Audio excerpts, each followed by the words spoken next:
vous retrouverez sur la ligne d'arrivée. On est quasiment à la moitié là. Écoute, ouais, on est quasiment à la moitié, on a passé le gros. Je m'inquiétais quand même beaucoup hier, tu vois, c'était une étape audacieuse, on va dire, sur un plan physique. Et je suis bluffé de la façon dont ils ont géré cette étape. Et de voir qu'il y a 4 équipes qui s'étaient, on va même pas dire qui se sont bloquées à la porte horaire, qui avaient décidé de s'arrêter en départ d'étape. Donc je veux dire, c'est une gestion extraordinaire de la part de tous les coureurs et ouais, moi je les félicite. Ouais. Au bout de 3 jours, il est vrai que les liens se créent. Philippe, le speaker, en est un catalyseur.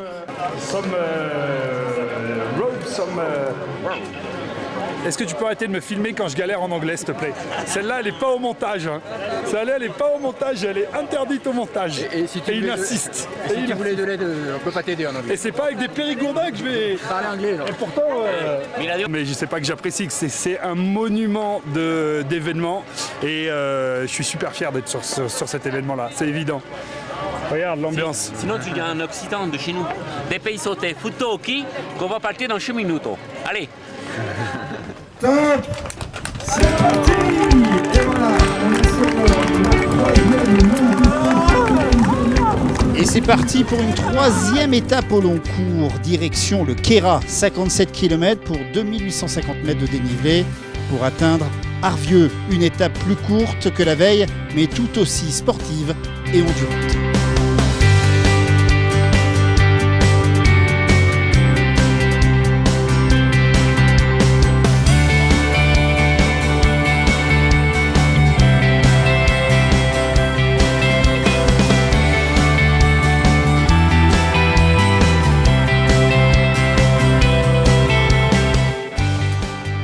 L'alimentation est un élément important pour de tels efforts. C'est l'auberge nomade au village d'arrivée qui assure la restauration complète et équilibrée.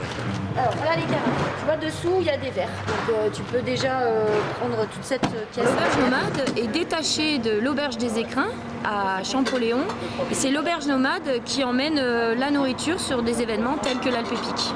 Les impératifs, que ce soit de la qualité, donc bon, beau, parce qu'on aime bien la couleur et que nos clients se régalent, quoi. Et c'est bientôt l'arrivée, juste à l'entrée d'Arvieux. Mais où est passé le speaker? Il n'est pas dans le village, ni à sa chambre d'hôtel. Ah, le voici. Eh ben, on est à la ferme auberge de l'Isoard. On essaye d'effacer le bronzage cycliste. On a un petit laps de temps. Mais en réalité, je pense qu'il ne faut pas qu'on traîne parce qu'ils vont très très vite. La tête de course, on va vite aller sur la ligne d'arrivée. Maintenant. Allez, on est avec nos ouvreurs, nos bad patronnes équipés de moustaches grâce à notre partenaire Julien et Gilles qui ont terminé. Eux, ils font la course tous les jours, un sacré job, tous les jours devant. Et ils ont l'assistance électrique, mais ceci dit, c'est du sport parce qu'il faut vérifier le balisage, etc. C'est une fois de plus le tandem Hugo Briata et Joseph Deporter qui arrivent les premiers, cette fois-ci avec plus de 16 minutes d'avance. L'équipe en tête de ce Alpe Epique 2017 sous applaudissements. Alors, c'était pas moche, non? Yes. Rémi Lafont, avec beaucoup d'humilité et de classe, reconnaît que cette année, il n'est pas en pleine forme. Ouais, il faut faire la course à deux. Alors mentalement, c'est dur, tout simplement. Ça fait mal à la gueule, comme on dit. Voilà, après c'est sûr que je peux compter sur Stéphane en soutien, sur les ravitaux aussi en soutien.